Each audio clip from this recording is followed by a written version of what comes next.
మన కేటీఆర్ సార్ గారు మన పండుగ రోజుల్లో చాలా మంది మొదలు పెట్టుకోవడం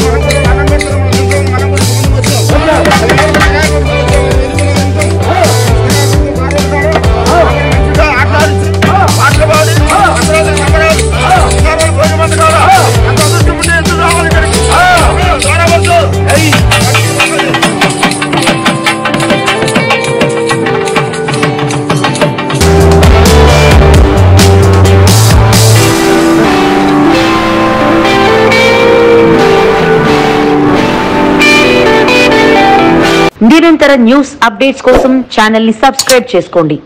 పక్కనే ఉన్న బెల్ సింబల్ ని క్లిక్ చేయండి. Thanks for watching GS9 TV.